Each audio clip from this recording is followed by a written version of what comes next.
Hello, good morning sa inyo lahat. Nandito na naman tayo, nagbabalik ang Gisa Channel TV.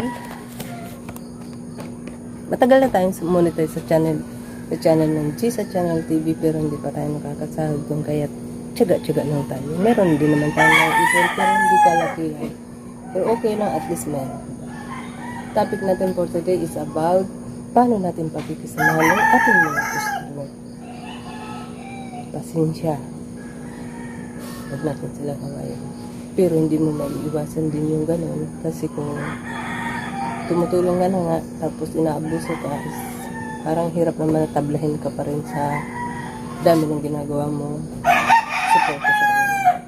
Kaya para matigil na rin yun, di hayaan na lang natin sila. Kasi ang hirap naman ng tindahan na natin, puro lang ng lista. Lista, bili sa kabila, lista dito, bili sa kabila. Anong mangyari sa tindahan natin? Kaya, dapat natin matutulong yung mga ganong situation sa ating tindahan. Kasi, susunod tayo sa pagbagsak. Para di tayo bumagsak, iwasan natin sila. Hayaan natin silang bumili sa iba, umutang sa kabila, umutang, bahala sila. Kung saan nila gusto.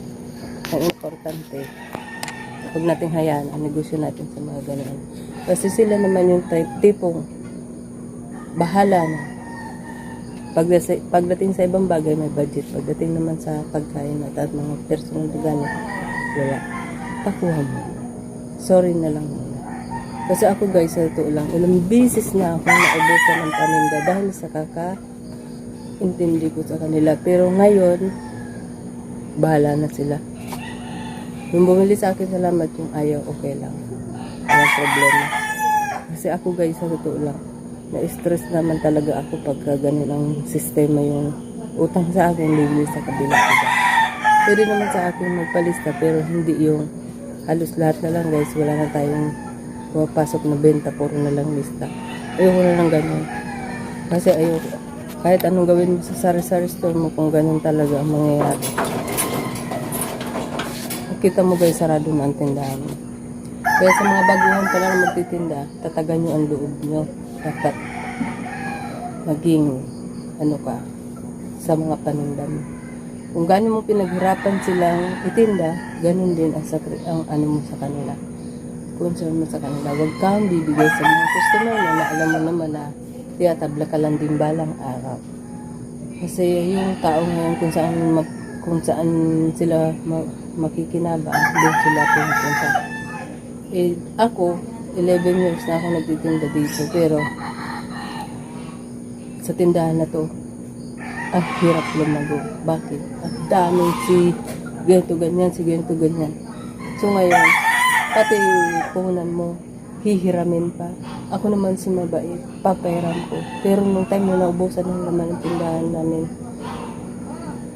hindi na kami nagbati, ayoko na. Kasi kahit alkansya ko guys, nagagamit nila. Sa sobrang pagkikisama ko. Pero anong nangyari guys? Wala naman. Tinabla pa din ako. Pero okay lang. At least natauhan ako. Natauhan din sa ginagawa na maging independent sa sarili ng tindahan. Kasi parehas lang tayo may tindahan. Benta ko, napapakinabangan mo. Pero pag ako ang nangailangan, sorry ka, wala kang malalapitan. Malalapitan ko lang guys. Kursit ko ah. Pero pag sila nangailangan, walang tubo. Hinihiram nila. Okay lang. Pero ngayon, ayoko na guys. Pasensya na guys kung naglalabas ako ng loob. Talagang real talk na ito guys na nangyayari sa tindahan. Sana maintindihan nyo. Kaya kayo guys, may mga tindahan, hayaan nyo sila.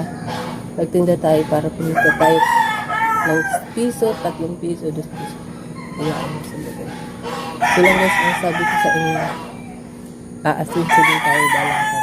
Kahapon pala guys, natawa ako sa sarili ko. Kasi ang daming uminom, ang dami talaga guys uminom. Yung red horse ko nasa 8 case. Ang natira, 3 piraso. Yung empty ko, 1 box.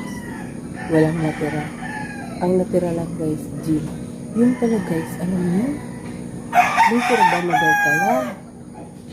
Hindi ko alam guys, kasi kung hindi ako nag-live sa Facebook kagabi, hindi ko man malalaman na liko ba? Natira. Nag-Diyos ko. Buti na lang walang pumunta sa akin. Siguro hindi sila nagbintahan kaya dito sila pumunta sa akin lahat. Naubos talaga yung guys yung alak. Kasi tag-isa lang naman. ang binibili ko. Isang box, hindi isang box. Ang long neck, litro, tigisa lang yan. Tapos yung red horse ko guys is walang piece ang natira. 3 piraso na lang na bote. Kaya ngayon guys, ang gagawin ko umaga, pupunta ko doon sa inuman nila para kunin ko yung mga buti. Kasi yung mga nginom naman, is marunong na uminom, pero yung pagsuli ng buti, hindi nila na gagawa kasi wala naman deposito. Pero kung may deposito na guys, ang bilis ng pagbabalik ng buti ko. Pero pag hindi ako nanguha ng buti ko, hindi ang makakabalik is akin. Ibang tindahan ang kukuha na. Sabi ko sa iyo guys, kaya ngayon maaga, labas talaga ako para maglikom ng aking mga bote. Kaya guys, topic natin ngayon, tatagan lang natin ang loob natin sa tindahan kasi kung hindi natin tatagan, walang mangyayari. Sige guys, support nyo lang ang aking channel, sa Channel TV. Thank you sa support, thank you sa panonood. God bless. Bye.